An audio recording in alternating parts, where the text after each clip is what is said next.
नमस्कार।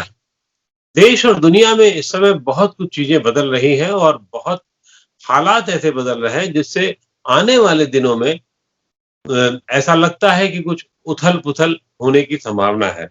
जी हाँ, मैं बात कर रहा हूँ अफ़गानिस्तान की और अफ़गानिस्तान में जिस तरीके से अमेरिकी सेना पीछे हट रही है और अभी हाल में उसने जो है लगभग 20 साल तक कब्ज़े में रखने के बाद बगराम एयर बेस पूरी तरीके से छोड़ ही दिया है। कुछ एक हिस्सा बाकी रह गया लेकिन बाकी वो उसने छोड़ दिया है। और ऐसी स्थिति में जो अमेरिका का अपना प्लान था कि वहाँ से निकल जाने का अफ़गानिस्तान से वो लगभग उसमें सफल होते नज़र आ रहे हैं आ रही है बाइडेन की सरकार और बाइडेन अपना काम करके वहाँ से निकल जाना चाहते हैं। लेकिन उनके निकलने से इस क्षेत्र में जितना बड़ा तनाव पैदा होने की स्थिति आ रही है, वो अपने आप में बहुत ही अलग है। ख़ास तौर से सबसे पहले तो अफ़गानिस्तान में अलग होगी वो। अफ़गानिस्तान में जो मिलिशिया है, तालिबान है, उनकी और सेना के वहाँ पर अफ़गानी सेना या अफ़गान के लोगों के साथ भिड़ंत धीरे-धीरे तेज़ होना शुरू हो जाएगी और उसके परिणाम क्या-क्या होंगे ये कल्पना करना थोड़ा बहुत तो कल्पना की जा सकती है, जैसे लोग वहाँ से भागेंगे स्थितियाँ कितनी खराब होंगी इसकी अभी कल्पना नहीं की जा सकती क्योंकि अफ़गानिस्तान की सेना भी कोई बहुत कमज़ोर नहीं मानी जाती कि तालिबानों के आगे एकदम से झुक जाएगी। लेकिन उस सेना को सपोर्ट कौन करेगा? अभी अफ़गानिस्तान की जो आर्थिक स्थिति है वो बहुत खराब है और उसके साथ इन सब स्थितियों के साथ जो एक सबसे बड़ा संकट आने जा रहा है कि पड़ोसी मुल्कों जिसमें भारत समेत जितने भी देश हैं, उनका क्या रवैया होगा और वो रवैया अपने आप में बहुत महत्वपूर्ण है, ख़ास तौर से ईरान ऐसे देश का क्योंकि हम सब जानते हैं ईरान शिया डोमिनेटेड देश है और अभी तक तो वो सपोर्ट कर रहा था अफ़गान सरकार को या अमेरिकी सेना को अफ़गानिस्तान में, लेकिन अब तो नहीं करेगा क्योंकि तालिबान जितने हैं वो सुन्नी हैं और उनका आधिपत्य, उनका प्रभुत्व चलता है। तो वो सबसे पहले वहाँ से हटेगा तो हटेगा कैसे? किस तरीके से संपर्क रखेगा? अन्य देशों की क्या स्थिति होगी? इन सब पूरे मामलों पर बातचीत करने के लिए हमारे साथ में इस रणक्षेत्र को अच्छी तरीके से समझने वाले दिलीप सिन्हा जी हैं, जो पूर्व राजनयिक हैं और बहुत अच्छे तरीके से चीज़ों को जानते, समझते हैं, रहे हैं। बहुत-बहुत स्वागत है दिलीप जी आपका नवोदय टाइम्स पंजाब की स्थिति बातचीत करने के लिए आपने समय निकाला। अब एक अजीबो-गरीब स्थिति में अफ़गानिस्तान फँसता हुआ नज़र आ रहा है, जो अभी जैसे ही अमेरिकी सेना वहाँ से वापसी ले रही है, तो सबसे बड़ा संकट फ़िलहाल ये आने जा रहा है कि अफ़गान के लोग वहाँ से शिफ्ट होना शुरू हो जाएँ, वो भागना शुरू हो जाएँ, आस-पड़ोस के देशों में जाना शुरू हो जाएँ। पाकिस्तान उसका छोटा केंद्र हो सकता है। जो बड़े लोग हैं वो तो दुनिया के किसी भी हिस्से में वेस्टर्न कंट्री में चले जाएँगे, लेकिन जो बिल्कुल निचला हिस्सा है वो पाकिस्तान और आस-पास के देशों में जाएगा। तो कितना बड़ा संकट होने जा रहा है और उसका भारत पर क्या प्रभाव होगा इस पे तो हम लोग बाद में बात करेंगे। लेकिन इस पूरी स्थिति से क्या संकट होने जा रहा है? क्या निकल के आने जा रहा है? हाँ, नमस्ते आकू। धन्यवाद मुझे यहाँ बुलाने के लिए। अफगानिस्तान जैसा आपने कहा एक बहुत ही गंभीर परिस्थिति से गुजर रहा है इस वक्त और परिस्थिति और भी गंभीर होने की आशंका है। आपने कहा कि एक बहुत अजीबोगरीब परिस्थिति है। अजीबोगरीब परिस्थिति तो है, लेकिन ऐसा नहीं है कि ये अप्रत्याशित या अनप्रेसिडेंटेड घटना है जिसकी कोई पहले कोई मिसाल नहीं जिसका इतिहास में अफगानिस्तान के। अफगानिस्तान की सबसे बड़ी समस्या रही है कि अफगानिस्तान पर पाकिस्तान की हमेशा नजर रही है। पाकिस्तान अफगानिस्तान के बीच में जो बॉर्डर है लगभग 2000 किलोमीटर का है, वो उसे ड्यूरांड लाइन कहते हैं, जिसे पाकिस्तान तो मानता है, अफगानिस्तान नहीं मानता है उसे। तो पाकिस्तान ने हमेशा कोशिश रही है कि वो एक और तो अफगानिस्तान पर अपना आधिपत्य जमा के रखे और अफगानिस्तान से ये मनवाए कि ये ड्यूरांड लाइन जो है वो अंतर्राष्ट्रीय बॉर्डर है। आपको याद होगा कि 1988 में जब रूस की सेना ने हटने का निर्णय लिया, और उसके 5-6 महीने के बाद से हटना शुरू कर दिया, तब जो परिस्थिति थी वैसी ही परिस्थिति आज है। उस समय भी रूस की सेना जा रही थी और लोगों को यह अंदेशा था कि जो रूस समर्थित जो सरकार थी वहां पे नजीबुल्लाह की, वो रूस की सेना के हटते ही गिर जाएगी, अलग थलग पड़ जाएगी। और पाकिस्तान में जो मुजाहिदीन उस समय थे, कई गुट थे उनके, वो मुजाहिदीन आक्रमण करके अफगानिस्तान पर कब्जा कर लेंगे। लेकिन ऐसा हुआ नहीं।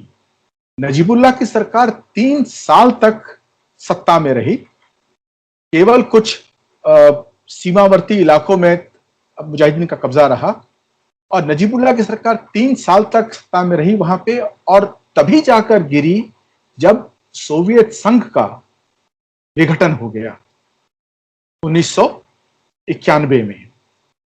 और तब 1992 में 3 साल बाद नजीबुल्लाह की सरकार को आर्थिक सहायता मिलनी बंद हो गई, उसे तेल आना मिलना बंद हो गया, उसके हवाई जहाज उड़ नहीं सकते थे। उस परिस्थिति में मुजाहिदीन ने जाकर के काबुल पर कब्जा कर लिया और जब उन्होंने काबुल पर कब्जा किया तो उनमें आपस में फूट हो गई, आपस में लड़ने लगे सब। और उसके बाद जो अफगानिस्तान में हुआ 1992 से लेकर 2001 तक, वो कहानी सबको मालूम है। अफगानिस्तान से सब लोग पलायन भाग गए वहां से। कुछ दिनों बाद तालिबान सत्ता में आ गए अफगानिस्तान में। तालिबान की सरकार को केवल 3 सरकारों ने, 3 देशों ने मान्यता दी, एक पाकिस्तान, एक यूएई और एक सऊदी अरब। केवल पाकिस्तान का एक राजदूत था जो वहां रहता था और कोई दूतावास नहीं था किसी देश का। और तालिबान ने जो अतः फैलाया, जो आतंक फैलाया वहां पे, उसमें लड़कियों के स्कूल बंद हो गए, महिलाओं का बाहर निकलना बंद हो गया, पुरुषों को कहा गया कि आप दाढ़ी बढ़ाइए, दाढ़ी नहीं बढ़ाते तो उनको पीटते थे लोग।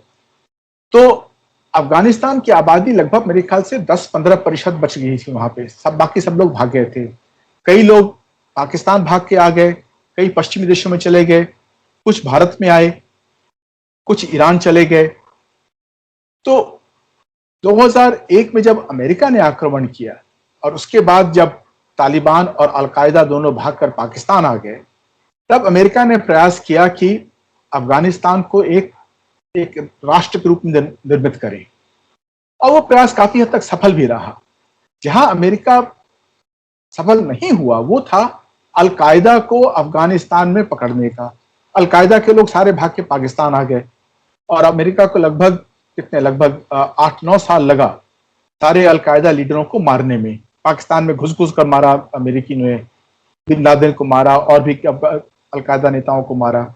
जब अलकायदा को अमेरिका ने मार के खत्म कर दिया, तब अमेरिका ने कहा कि अब हम क्यों अफगानिस्तान में रहे, हमें निकलना चाहिए यहां से। और वो इस बात के लिए तैयार है कि तालिबान को बुलाएं। लेकिन तालिबान चुनाव के दम पर अफगानिस्तान में नहीं आना चाहते, क्योंकि उन्हें मालूम है कि चुनाव लड़ेंगे तो वो हार जाएंगे। तो चुनाव नहीं चाहते, वो चाहते हैं कि सारे देश मिलकर के उसको सत्ता में लेते आए ताकि उन्हें लड़ना भी नहीं पड़े। हाँ, अगर लड़ना चाहें तो निश्चित रूप से तालिबान के पास ताकत बहुत है, उनके पास पाकिस्तान का समर्थन प्राप्त है और उस समर्थन से वो काफी मजबूत हो जाएंगे। लेकिन अफगान सेना, जैसा आपने कहा, वही बहुत मजबूत सेना है। और अफगान सेना ने पिछले कुछ वर्षों में तो सारी लड़ाई अफगानिस्तान के अंदर की उन्होंने खुद लड़ी है। अमेरिकी सेना केवल वायु समर्थन दिया करती थी, एयर सपोर्ट दिया करती थी। तो यदि अफगान सेना डटकर खड़ी रहे एकजुट होकर तालिबान के विरुद्ध, तो मेरा यह मानना है कि लोगों की जो अटकल लगाते हैं लोग कि तालिबान बिल्कुल खुले मैदान की तरह घुस जाएंगे और जीत जाएंगे, ऐसा नहीं होने वाला है। ऐसा तभी होगा जब अफगान सरकार का पैसा खत्म हो जाए, वो वेतन देने की परिस्थिति में नहीं हो अफगान सैनिकों को, और अफगान सैनिक तितर बितर हो जाएं, हट जाएं, अपने अपने गांव चले जाएं, अपने अपने घर चले जाएं, या देश छोड़ के चले जाएं, या तालिबान में शामिल हो जाएं। उसी परिस्थिति में ऐसा होगा कि तालिबान युद्ध जीतेंगे, मेरा यह मानना है। ऑल्दो इसमें ऐसे कई लोग हैं जो मानते हैं कि ये ऐसा नहीं हो सकता, अफगान सरकार कुछ दिनों में ही या कुछ सप्ताह में ही गिर के खत्म हो जाएगी। लेकिन सवाल ये है कि जब अफगानिस्तान सरकार अगले कुछ महीने में, जैसे कि आशंका की जा रही है, या एक आध वर्ष में दिवालिया टाइप वाली स्थिति में हो जाए और अपने सैनिकों को जब पैसा नहीं दे पाएगी, तो तय बात है कि सैनिक भी छितर-बितर जाएँगे वहाँ पर। वो तो जहाँ जो उसको लड़ने के लिए पैसा देगा, उसके साथ रहेंगे, चाहे वो कोई भी पक्ष हो। ऐसा लगभग माना जाता है क्योंकि देश के प्रति तथाकथित प्यार वाली स्थिति कितने दिन तक भूखे भजन ना होए गोपाला वाली स्थिति है। तो क्या ऐसी स्थिति में अफ़गानिस्तान को जो समर्थन आर्थिक समर्थन है, वो दूसरे देश कितने हद तक कितना बड़ा आप अगर बजट को देखेंगे तो उस हिसाब से क्या ये संभावना है कि 1.5-2 लाख करोड़ रुपया जो है वो हर साल अफ़गानिस्तान को सपोर्ट के तौर पर जो उसके पड़ोसी राज्य हैं वो देते रहे, ये संभव है? क्या ये संभव लगता है आपको? देखिए, संभव तो है निश्चित रूप से, क्योंकि अमेरिका ने अभी तक $2 ट्रिलियन खर्च किया है, यानी $100 बिलियन प्रति वर्ष खर्च किया अफगान युद्ध में। उसका यदि छोटा सा भी हिस्सा यदि वो अफगानिस्तान को सहायता के रूप में दे, और अब अमेरिका अन्य पश्चिमी देशों को भी अपने साथ मिलाकर उनसे भी कहे कि वो भी कुछ योगदान दे, इसमें भारत भी अपना कुछ योगदान दे, तो अफगानिस्तान एक छोटा देश है, उस देश को थोड़ा बहुत पैसा देने से उसका काम चल सकता है। कोई उसे बहुत ज्यादा पैसे की जरूरत नहीं है। सैनिकों को वेतन देना है, सरकारी कर्मचारियों को वेतन देना है, और कुछ जो आवश्यक विकास के कदम हैं, स्वास्थ्य सेवाएं हैं, उनको जारी रखना है। सवाल यह है कि अगर हम आज ये नहीं करते हैं तो नतीजा क्या होगा? अफगानिस्तान से करीब 2 करोड़ लोग भाग के निकल जाएंगे। कुछ जाएंगे पश्चिमी देश, कुछ जाएंगे पड़ोसी देश ईरान, तजिकिस्तान, पाकिस्तान जाएंगे, और कुछ भारत आ जाएंगे। उन पर तो पैसा खर्च करना ही पड़ेगा। आज जो यूएन रेफ्यूजी ऑर्गेनाइजेशन है, UN high commissioner for refugees जो है, वो यूएन का सबसे बड़ी संस्था है। सबसे बड़ा बजट जो यूएन का है उसी का है। क्यों? क्योंकि दुनिया भर में रेफ्यूजी भरे हुए हैं और उनको सपोर्ट करना पड़ता है अंतर्राष्ट्रीय समुदाय को। तो जब अफगानिस्तान में इस प्रकार के तालिबान का राज होगा, तो जब वहां के जो लोग निकल के भागेंगे, तो यूएन का जो हाई कमिश्नर फॉर रेफ्यूजीज है उसका बजट जो है हमें दुगना करना पड़ेगा। अभी मेरे ख्याल से करीब $8 बिलियन का बजट है उसका। तो और उसके अलावा जो मानवीय जो तकलीफें होंगी लोगों को, जो लोग मरेंगे, वो तो अलग बात है। लेकिन जिन जिन देशों में ये रेफ्यूजी जाएंगे, उन देशों में उनको सहायता देनी पड़ेगी ही। अभी जो छोटा समुदाय था रोहिंग्या का म्यांमार से, वो जब भाग के निकला तो देखिए क्या परिस्थिति हो गई है बांग्लादेश की, और भारत में ही परेशानी हो रही है। तो जब अफगानिस्तान जैसा बड़ा देश यदि उस परिस्थिति में पड़ता है, तो अंतर्राष्ट्रीय समुदाय को उसमें आना ही पड़ेगा। इसलिए बेहतर यह है कि हम आज ही ये कोशिश करें कि अफगानिस्तान से लोग बाहर नहीं निकलें। अफगानिस्तान के लोग अपने देश के लिए लड़ रहे हैं, अपनी आजादी के लिए लड़ रहे हैं। उनको यदि समर्थन मिलता है तो वो जी जान लगाकर अपने देश के लिए लड़ेंगे और तालिबान का विरोध करेंगे। इसमें कोई दो मत नहीं। अब ये मिलेगा, कितना बड़ा मिलेगा, होगा तो है ही, लेकिन क्या वो पर्याप्त होगा जो सेना को सपोर्ट कर सके? लेकिन ऐसी स्थिति में ईरान की भूमिका अपने आप में बहुत महत्वपूर्ण है। ईरान वहां से निकल जाएगा, क्योंकि जैसे कि मैंने आपको मतलब हम सबको पता है कि शिया सुन्नी वाला मामला है। ईरान की सेना जो थी वो शिया थी, वो सपोर्ट कर रही थी बैठ करके, या ईरान के लोग सपोर्ट कर रहे थे। अब तो ऐसी स्थिति होने नहीं जा रही। तो ऐसे में क्या स्थिति बनने जा रही है? ईरान की भूमिका क्या होगी और उसके नुकसान फायदे क्या होंगे पूरे विश्व के लिए और फिर देश के लिए, हमारे देश के लिए भी? ईरान की जो स्थिति इस वक्त है, वो एक तो उनकी जो अफगानिस्तान में नीति है वो नीति है, और दूसरा उनकी जो बृहद विश्व नीति है वो भी उस पे आती है। ईरान का एक न्यूक्लियर प्रोग्राम है जिसके कारण उस पे अमेरिका के सैंक्शन लगे हुए हैं, और ईरान चाहता है कि वो सैंक्शन हटाए जाएं, और उसी कारण ईरान का एक बहुत बड़ा कलह चल रहा है अमेरिका के साथ।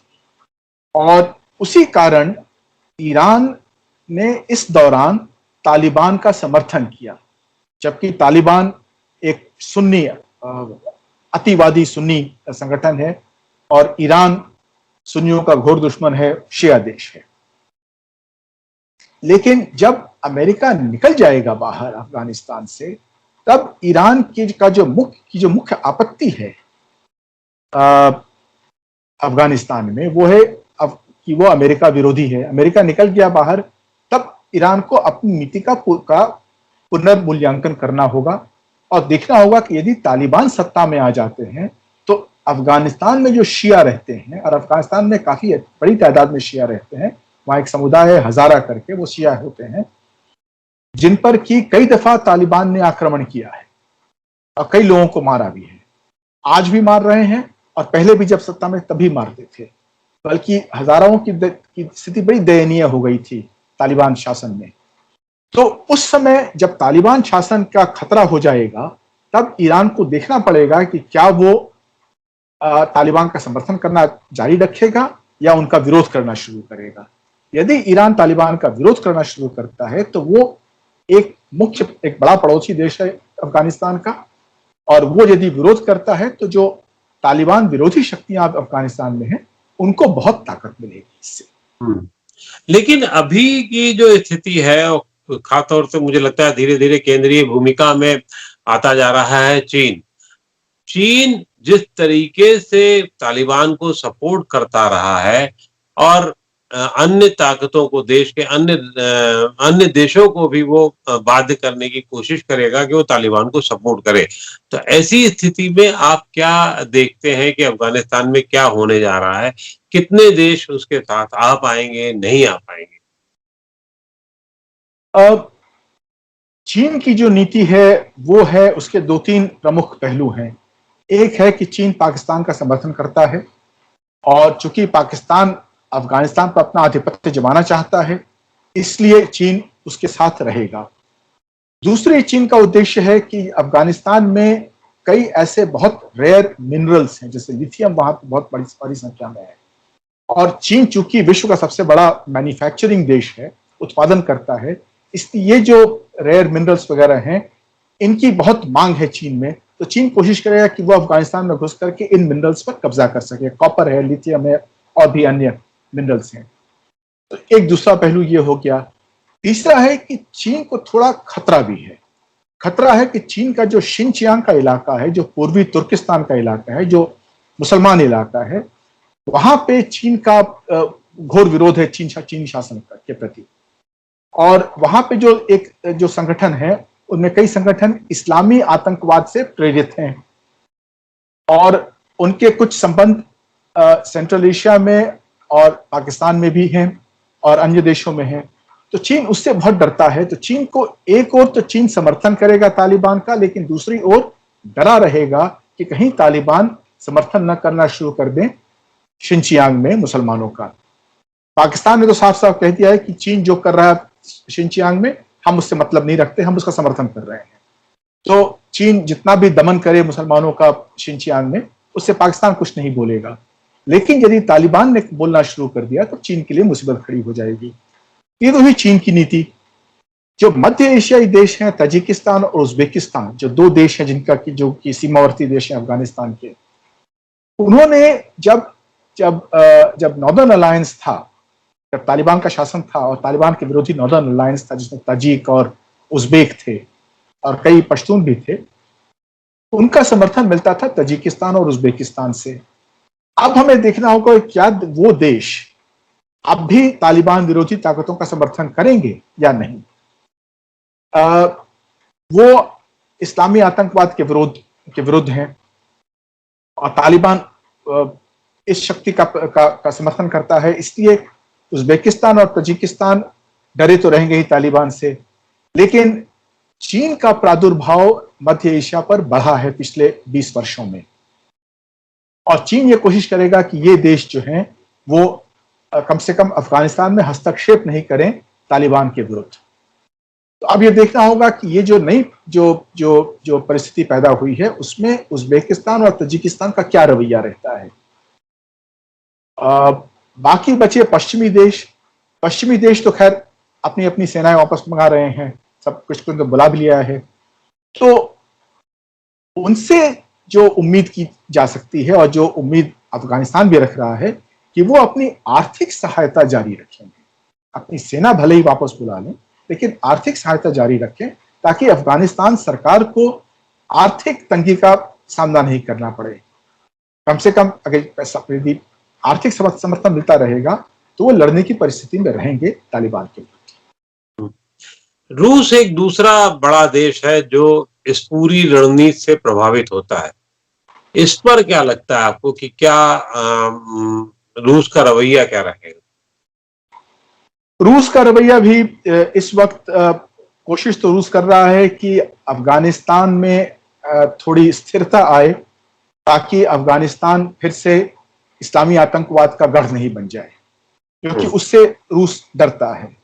लेकिन दूसरी ओर रूस चाहता है कि अमेरिका वहां से हटे भी और नहीं भी हटे। ये एक विडंबना उनकी और चीन दोनों की नीतियों में है कि दोनों ही चाहते थे कि अमेरिका वहां पे रुक जाए कुछ और दिन, क्योंकि अमेरिकी सहायता से ही आतंकवाद को पर अंकुश लगा रहा है।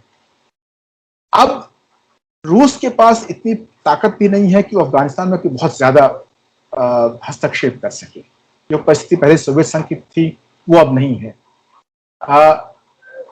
रूस ने पाकिस्तान से बातचीत की है, तालिबान से ही बातचीत कर रहे हैं वो लोग। तो अब वो तालिबान को कितनी सहायता देते हैं या क्या वो निरपेक्ष रहते हैं इस मामले में कि चलो तालिबान आ जाए, हमें कोई परेशानी नहीं है, ये हमें देखना होगा। लेकिन रूस कोई बहुत बड़ा खिलाड़ी, कोई बहुत बड़ा प्लेयर नहीं होगा आने वाले कुछ दिनों में अफगानिस्तान में। आपने रूस का शब्द गुट निरपेक्षता से जोड़ा है, तो थोड़ा ये मतलब देखने वाला होगा कि रूस और गुट निरपेक्ष रह पाता है कि नहीं रह पाता। एक बड़ा सवाल, जो अंतिम सवाल और बहुत महत्वपूर्ण सवाल है मेरे ख्याल से, भारत का जो रुख इधर थोड़ा सा बदला हुआ नजर आया है तालिबान से बातचीत करने का, और जो अफगान जो उसका पुराना दोस्त है या था, जो भी कहा जाए, ऐसे में इस रवैये को आप क्या देखते हैं? क्या भारत की रणनीति थोड़ी बदल रही है, कुछ और हो रहा है, क्या दिशा मिल रही है? भारत से कोई औपचारिक वक्तव्य तो आया नहीं है, लेकिन तालिबान सूत्रों से और कतर के कुछ सूत्रों से मालूम हुआ है कि हमारे लोग तालिबान से संपर्क में आए हैं और भारत सरकार ने कोई इसका खंडन नहीं किया है। तो हम ये चल सकते हैं कि शायद कुछ बातचीत हुई है किसी अनौपचारिक स्तर पर। अब भारत में ऐसे कुछ लोग हैं जो ये मानते हैं कि भारत को एक यथार्थवादी नीति अपनानी चाहिए, भारत को भूतकाल में नहीं लिप्त रहना चाहिए, भारत को देखना चाहिए कि भविष्य में क्या होने वाला है। और उनकी ये मान्यता है कि तालिबान तो सत्ता में आ ही रही है और जब आ रही है तो भाई उससे दोस्ती कर लो, उससे बातचीत करो। दूसरा तर्क उनका जो है वो ये है कि तालिबान पाकिस्तान के पिट्ठू आज जरूर लगते हैं, लेकिन अफगानिस्तान और पाकिस्तान में जो मैंने कहा शुरू में कि जो मतभेद हैं सीमा को लेकर, वो भी तालिबान से अछूते नहीं रहेंगे। तो तालिबान और पाकिस्तान में जो इस वक्त जो दोस्ती है वो धीरे धीरे खत्म हो जाएगी। तो हमें ये मान के चलना चाहिए कि तालिबान सत्ता में आएगी, पाकिस्तान से उसके मतभेद होंगे, उस समय भारत को तालिबान के साथ दोस्ती करने में कोई झिझक नहीं होनी चाहिए। इसलिए शुरुआत आज ही क्यों ना कर दें हम, तो वो उन्होंने शुरू कर दिया है। लेकिन मेरा ये मानना है कि दो तीन बातें हैं। एक, हम अफगानिस्तान में एक चुनी हुई सरकार है, वहां पे लोकतंत्र है, एक संविधान है और हमने उसका समर्थन किया है। तो जब हम समर्थन कर रहे हैं एक लेजिटिमेट गवर्नमेंट का, तो हमें उसे छोड़ना नहीं चाहिए। तालिबान अभी भी एक आतंकवादी संगठन है, इसमें कोई दो मत नहीं है।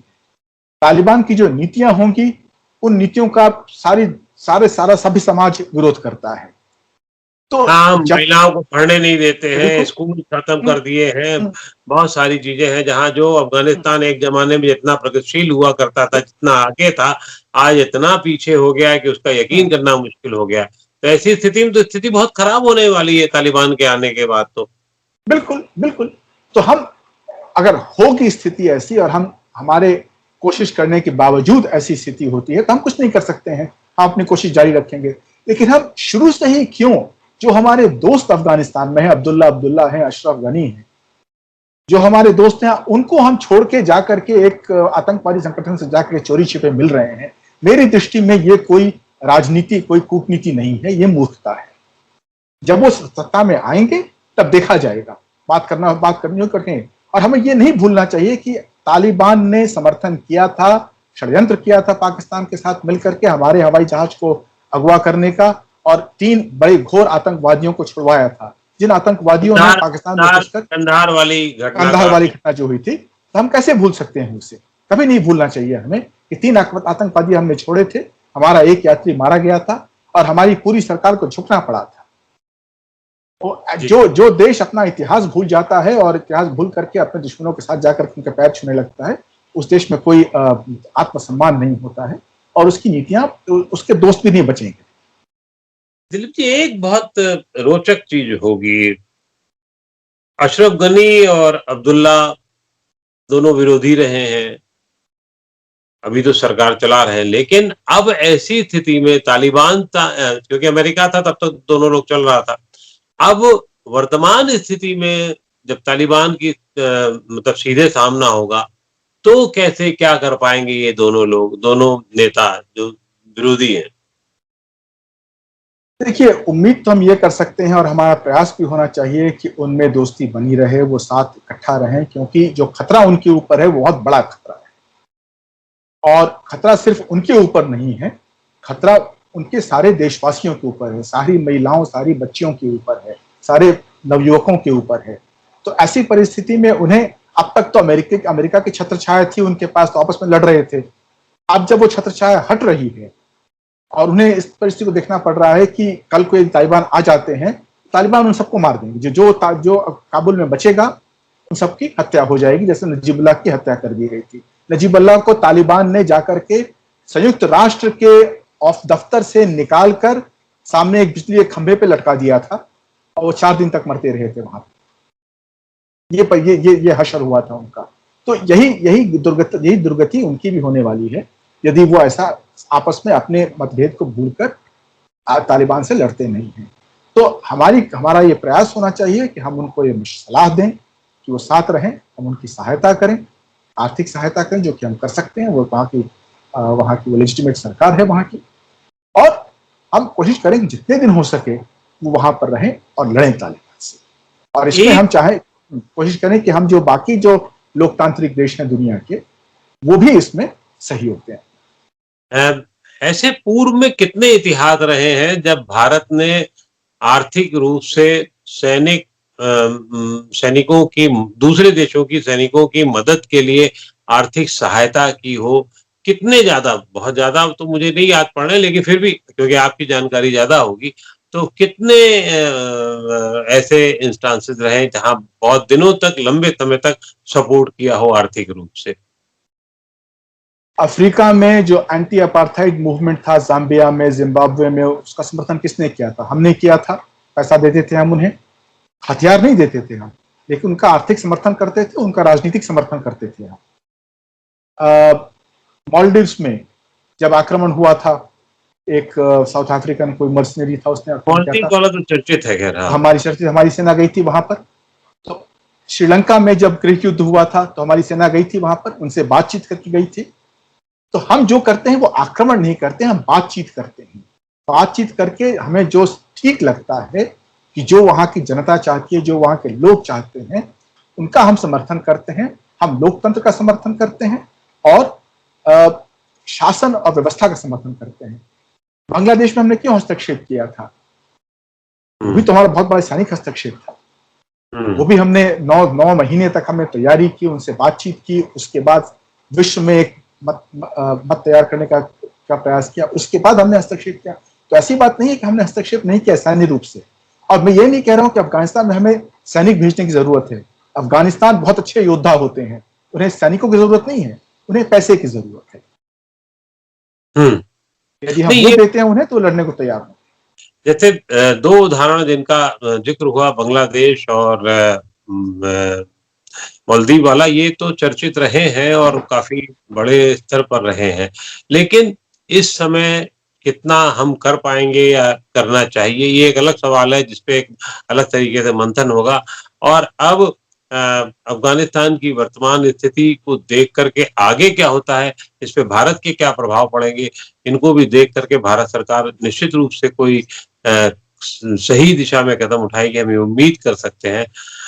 इस पूरी बातचीत के लिए बहुत-बहुत आभार आपका कि एक गूढ़ विषय को आपने बहुत सामान्य तरीके से, बहुत अच्छे तरीके से, बहुत सुलभ तरीके से समझाया। बहुत-बहुत आभार दिलीप जी आपका। धन्यवाद।